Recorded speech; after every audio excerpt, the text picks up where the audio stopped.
Welcome back, you beautiful people. Welcome back to the Two Blues podcast. Make sure to like, comment, subscribe to the channel if you're not already. Today, we are talking strikers. It has been a day for bombers, exclusives, whatever these journos want to call it these days. There has been a lot of exclusive reports relating to strikers that Chelsea have been linked with or are interested with. A lot of movement in a window that has been otherwise very, very quiet in terms of incomings for Chelsea. So before we get into it, like I said, make sure to like, comment, subscribe. Appreciate every single person that has supported us. We are now at 10K on the Instagram, over 30K on the TikTok. Please continue to support us as we go. All your names, everyone active in the comments. I won't forget you.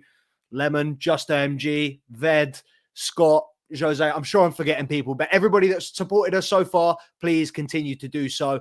Let's get into it. I need people to talk to me in this episode. Unfortunately, my co-host, Mr. C Money Picks, couldn't join us, but we're going to get into it nonetheless. And it gives us an opportunity to revisit it when he is back and hasn't been called in to cover some sick fucker at work. So without further ado, let's get into it. We discussed very briefly yesterday the possibility, and I put out a short on it, the possibility of Jhon Duran. Now, this has all come about earlier this week. Aston Villa reportedly interested in Axel Disasi, a player that we earlier this window labelled as a sellable asset, labelled as a player that we wouldn't mind shifting on, even though he hasn't been with us particularly long. We spent the best part of £40 million on Axel Disasi from Monaco, from France. He has not lived up to expectations, but I've got to be honest, I am not nearly as harsh, as critical on him as a lot of the other Chelsea fans are. I think the situation is far from ideal for him, being played out of position, not getting a consistent run of games with a partner that he's familiar with. Look, there's a lot of variables, a lot of factors that have contributed to Axel Disasi not being as good or not doing as much as maybe he should and could have done when he signed for Chelsea. Similar situation to Benoit Badiashile. I mean, I think I rate Benoit Badiashile a little bit higher than I do Disasi, but even still, both of them still not up to full expectations. For the money that we've spent on these guys, they haven't really put in the quality, haven't put in the performances that we do need from them.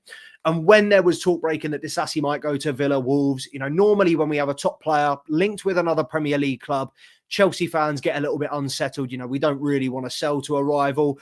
Aston Villa, I mean, can you call them a rival? They're better than us. They're in Europe. We're not. They're, you know, we are essentially strengthening a team that is already in a stronger position than us.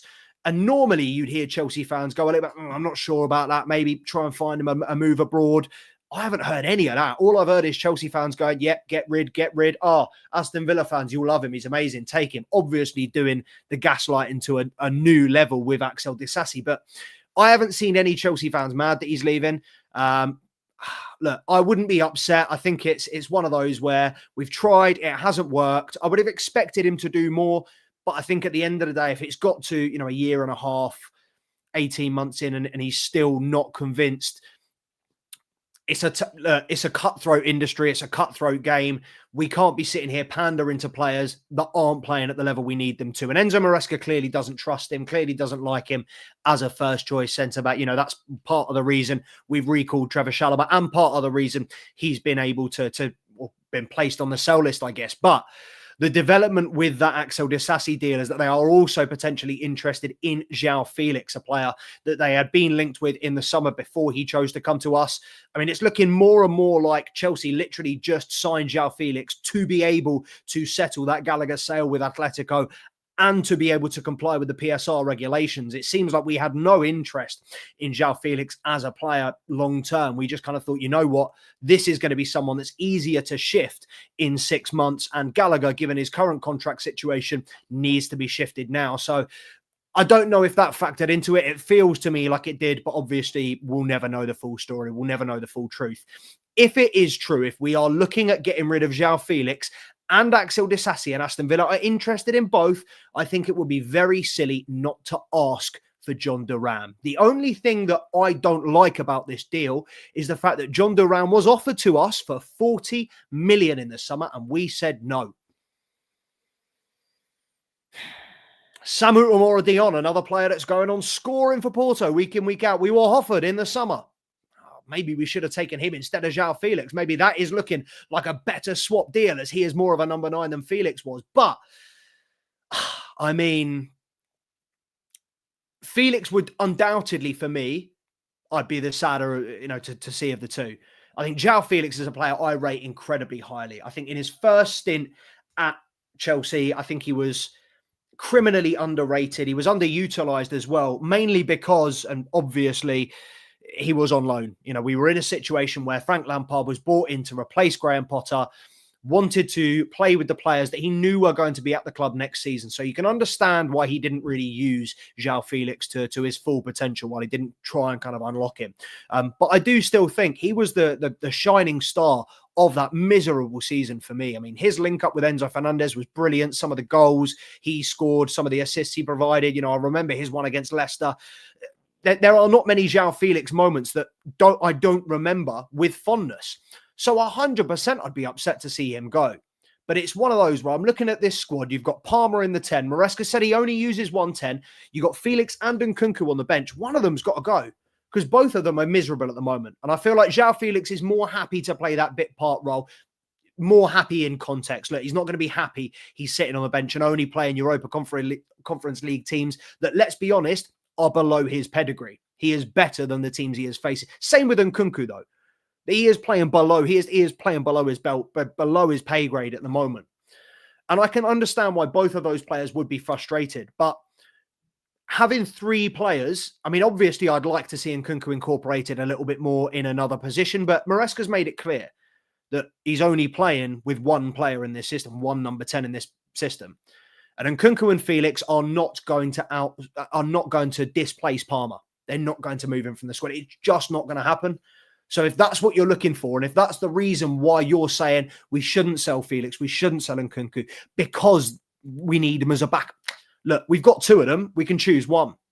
We're blessed at the moment where we've got, in quite a few positions, we might have a couple of people not getting game time. Ben Chilwell, but still very much able and good enough to come into the squad if needed. And I do think if we sold both of them this window, it would be a mistake. Big mistake in hindsight. I think both Joao Felix and Christopher Nkunku, probably the 2 best technical players at Chelsea. In terms of the ball at their feet, their ball control. I mean, Jadon Sancho, Cole Palmer up there. But Christopher Nkunku, Joao Felix, both unbelievable footballers. And if Joao Felix went to Aston Villa, I have no doubt he'd succeed there. And I think he'd be a better option for them, because, look, they also only play with one number 9. So you've got Jhon Duran kind of rotting on the bench at the moment. But if they have Joao Felix in there in a 10, I mean, he kind of opens up all sorts of doors for Unai Emery and Aston Villa. Unai Emery is very, very keen on him, has said this for a long time. Like I said, they were linked with him very heavily in the summer before he chose to come to us instead. So look, it wouldn't be the worst move for, I think it would be a great move for Joao Felix. Let's look at it from the player's perspective. He's getting more game time. He's getting potentially a European run as well. We don't know if Aston Villa are still going to be in the Champions League. I don't know with this new format if it's possible for them to drop down to the Europa League. But whatever it is, he's got the possibility of some European football this year at a higher level than the Europa Conference League. And also more game time. That's going to be the contributing factor, the deciding factor for Joao Felix, I think. Does he want to go to Aston Villa and get game time, or does he want to sit on the bench here and hope it comes good in a season, 2 seasons? I mean, do you see Cole Palmer dropping off next season, the season after, leaving in the next 3 years? Because I don't. And Maresca won't drop him. The new manager that comes in will not drop Cole Palmer. You can't drop Cole Palmer. So unless a new manager comes in before the end of the season and we switch to a formation that uses 2 number 10s, or a new manager starts utilising Joao Felix in a different light, he is, at this point, he is somewhat, to some extent, surplus to requirements. And if you are looking at this Chelsea squad and you are saying we could offload 2 players that are not playing, 2 players, squad players, bench players, surplus to requirements as is, we could swap them, and for no additional cost, minimal additional cost, let's be honest, we're going to have to pay something for him. You could get a proven box presence drive. And when I say proven scorer, because this was a gripe that a few people had with me in my short that I put out yesterday, calling Duran a proven scorer. Has he not proved he can score in the Premier League, and bangers at that? Would anybody disagree with me? You might disagree on the definition of the word proven scorer, but could you disagree that Jhon Duran has outright proved he can score against the best teams in the Premier League, against the biggest teams? He scores bangers. He's shown he can do it. He's on what, 12, 13 this season?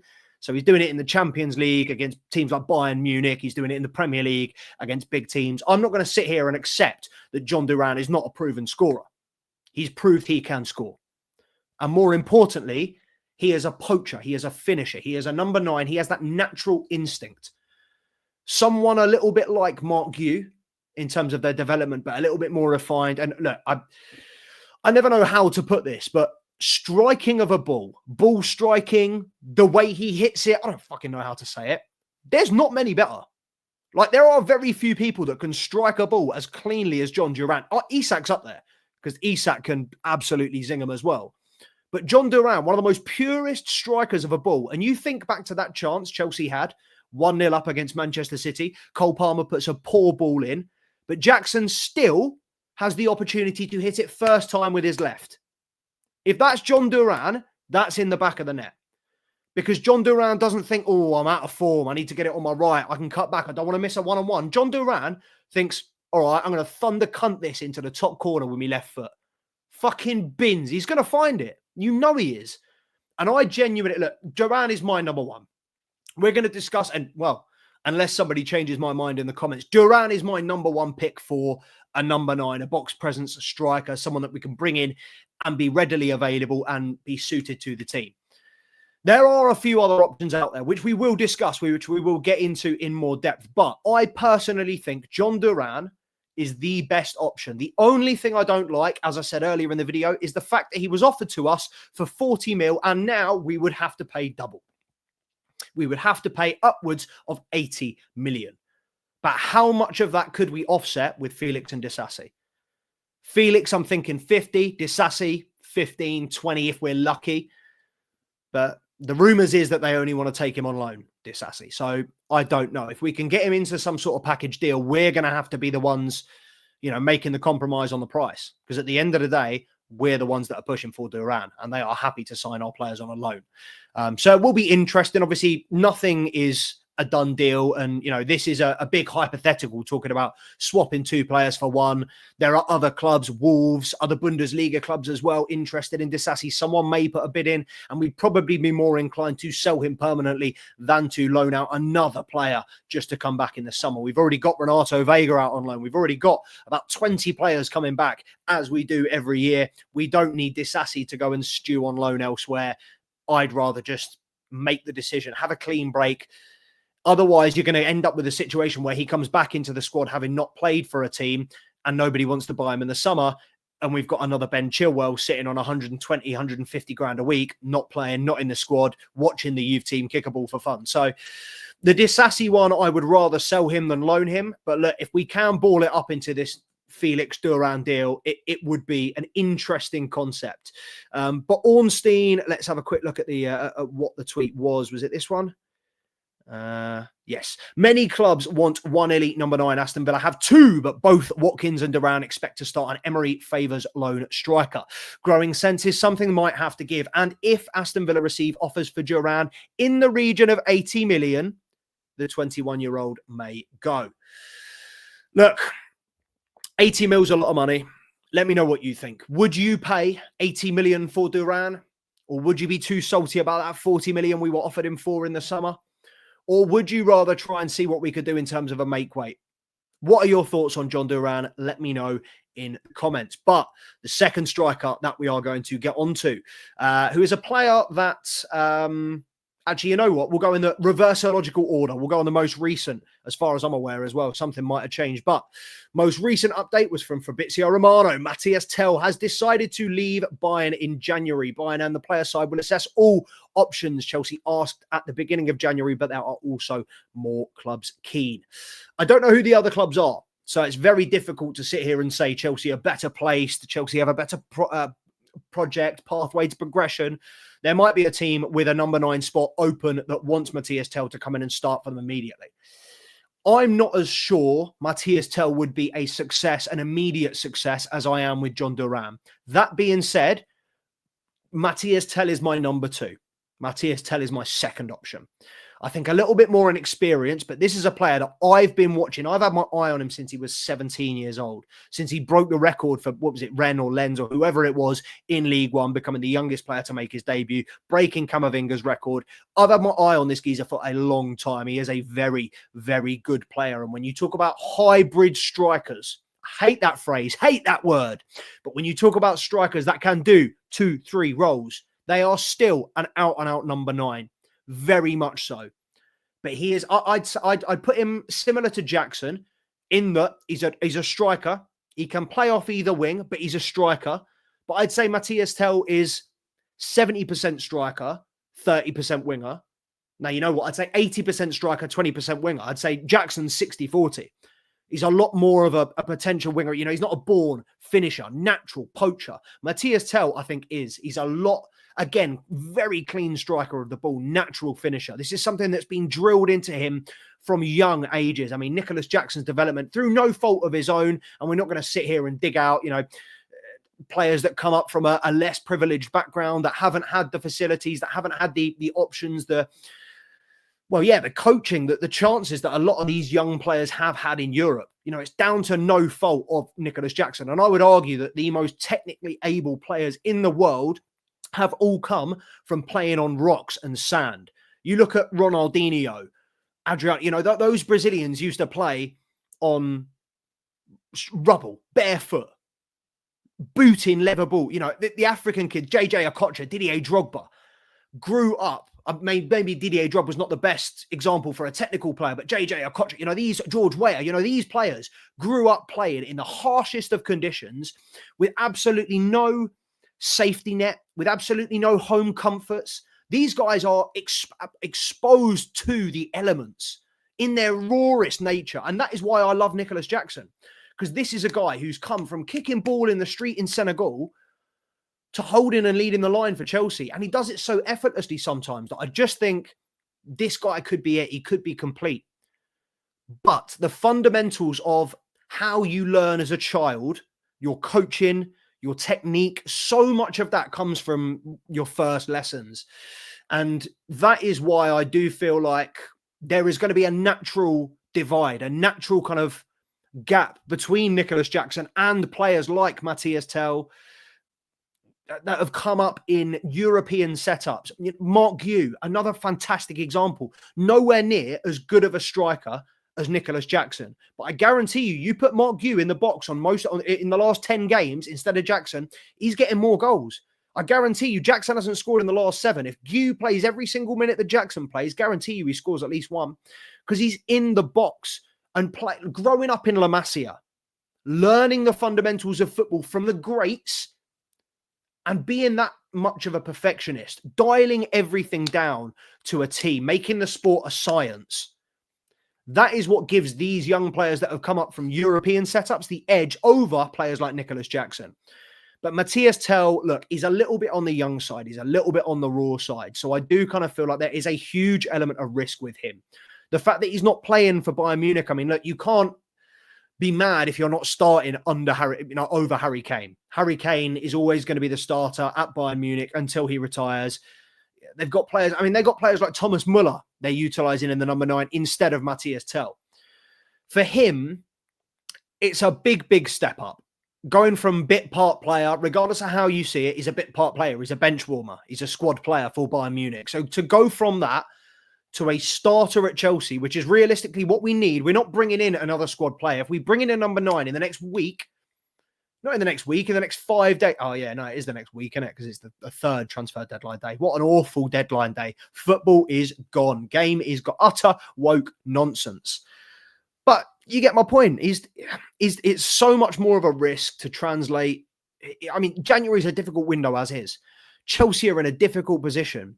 There's no doubt that we would be forced to pay over the odds for Mathys Tel because it's the last week of the window. They've got no obligation to sell. Even if he wants to leave, they don't have to let him go. He's got a long contract.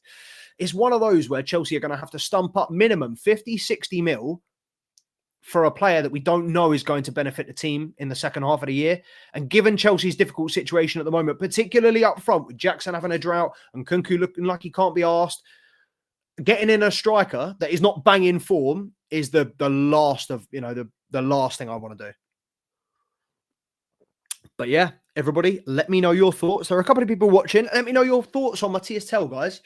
I would be, again, with Duran, it's one of those where, Duran, I'm hesitant to pay 80 mil, but I'm a lot more inclined to do the swap deal. Mathys Tel, I'm hesitant to pay 50, 60 mil. I'm a lot more inclined to do a swap deal with Nkunku because Nkunku's sitting on the bench anyway.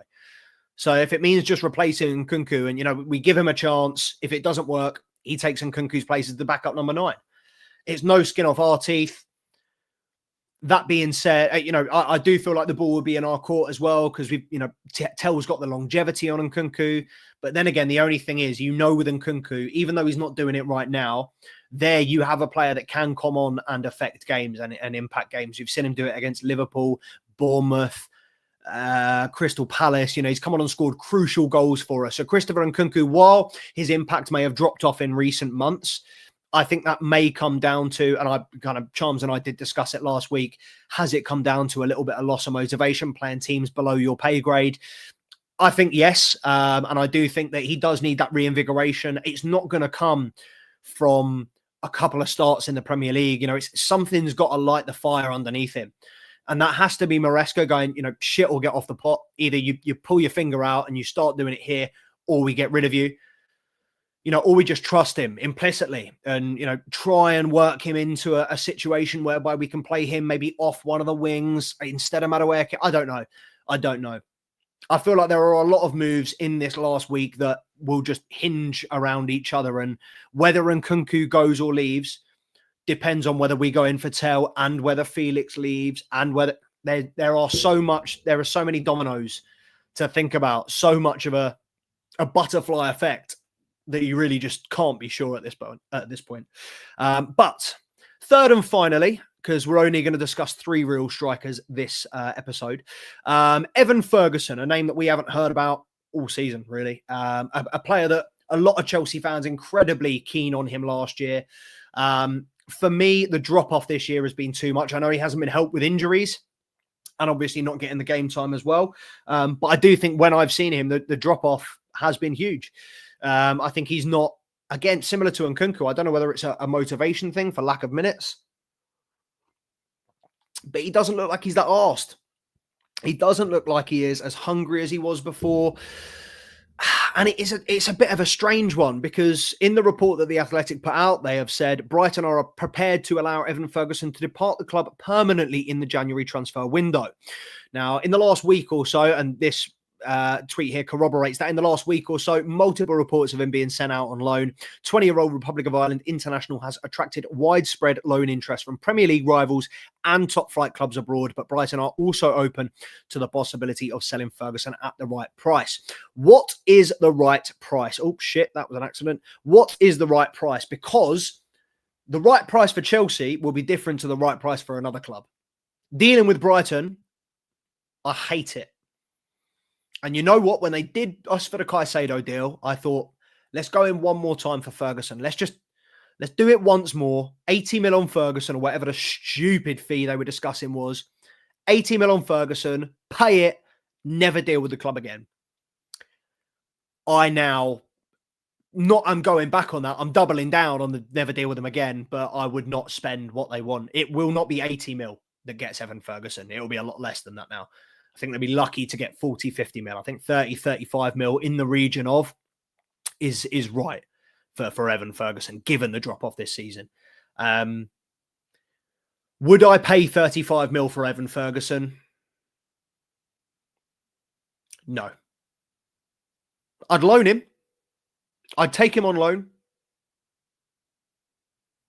for the second half of the season. If we can't get a permanent striker in, if we can't get Duran, if we can't get Isak, Osimhen, Gyökeres. Gyökeres talk's gone very quiet. Maybe we'll end this episode with a little bit of Gyökeres talk. What the fuck has gone on with him? I thought he had a release clause that was 63 mil. I mean, if Jhon Duran's 80 mil, Gyökeres for 63 mil is a steal. But yeah, there was a couple of reports coming out a couple of weeks ago. I'm 99% sure it was Sky as well. I say, it was bullshit. Saying that Gyökeres had a 63 mil release clause. Or was it an 80 mil release clause, but Sporting would consider 63? I can't remember. Whatever it was, sounded like bullshit then, seems like bullshit now because nobody's moved on it with 5 days until the end of the window. Gyökeres is still at Sporting. Look, Evan Ferguson for me, too much of a drop off, too much of a risk. Again, I'm just not sure he'd be able to come in and have an instant impact in this team. Look, a season and a half ago, as I've just said, my sentiment is completely the opposite. I would have said, you know what? Yes, this is a player I'm happy to break the bank. Not happy, relatively okay with breaking the bank for, considering it's not my money. But now it's kind of like Delap. Look, I really like Liam Delap as a player, but I have not been impressed with him this season. Sorry, I've not been as impressed with him this season as I hoped I would be. I've been impressed with him in parts, but consistently, he hasn't done enough for me. And he's playing in an Ipswich team where he is the main character. Look, I know it's difficult to be playing for a bottom team in the Premier League, but I have expected more from Delap this season. And similarly, I've expected more from Ferguson, but, Hersler doesn't seem to fancy him. Obviously, like I said, injuries haven't helped, but yeah, man, I feel like that ship has sailed. And while a loan move I could be open to if there's no obligation, less financial risk, it's one of those where it doesn't get me excited anymore. Yeah, I'm not even at half mast for Evan Ferguson. So yeah, Jhon Duran still doubling down on that. But yeah, those three are kind of the main updates, the main strikers that have been discussed for today. It seems like Chelsea are just kind of cycling through, and this is what the episode's called, Striker Roulette. It seems like we are just gambling at the moment. It's gamble after gamble after gamble. It is genuinely, I'm putting 100 on red. I'm going all in on red. Oh, shit, that didn't work. Right, next season, I'm going 100 on black. Oh, that didn't work. Right, next season, I'm going 100 on green. It's like, how many fucking all-ins? How many times can we bet? How many times can we gamble with this striker situation? I'm fed up. I'm fed up of cycling through numbers. I'm fed up of looking for that lucky 13. I'm fed up, bro. We need to break the number 9 curse now. I don't want to wait till summer, because otherwise we're going to have to sit through Jackson and Nkunku not playing and people just fucking whinging all the time. At least if we get a striker in, we as Chelsea fans can say the board was proactive. They identified that we have still not plugged that gap, and we have tried to get someone in to take us to that Conference League title and to secure us that top 4. Listen, man, it's got to be done. I think at this point, I've been very content to back Jackson and Nkunku for a long, long time. But it's got to that point, man. Too far, too little, too late, too far gone. We need a striker. And for me, that striker is Jhon Duran, but not for 80 mil. Let me know what you think in the comments. Jhon Duran, Mathys Tel, Evan Ferguson. And then there is obviously Victor Gyökeres, Victor Osimhen. So many Victors. Victor Boniface going to Al Nassr. That's a player that I would have snapped up rather than let him go to Saudi and waste his career. Interesting, man. Let me know in the comments. Let me know who you prefer. Who do you want to see as Chelsea's number 9? What business do you want to see done in the next week? This has been Two Blues Transfer News. It has taken the place of our weekly Two Blues Tuesday recap, as Mr. C Money, as I said, was called into work. Last minute little thank you again to everybody that has supported us. Obviously, we're now up to 2,000 subs, 10,000 on the Instagram, 30,000 on the TikTok, and still pushing. Guys, more content, bigger, better. You can see we're trying to up the production value. I'm trying to improve it every single week. So please let me know in the comments what you want to see from us, where you think we can improve. Constructive criticism, we're always happy to take, as long as it is fairly constructive. But to everybody that has supported us, a massive thank you to you. Kieran, Jose, Abdi, Jay, Brandon, Tony, Matt, Scott, Steve, Charms, Alfie. App timing. The camera's just gone. But everybody, I'm going to put it on now. Don't worry, guys. You're going to see my lovely face again in a second. But it's one of them. Oh, no, this is going to fuck me, innit? Yeah, no, it's going to fuck me.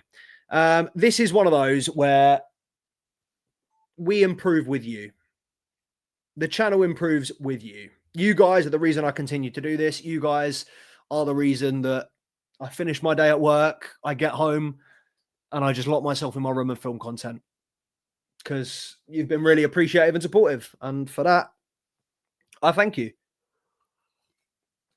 But let us know. This is now officially our 3rd year of Two Blues, I think.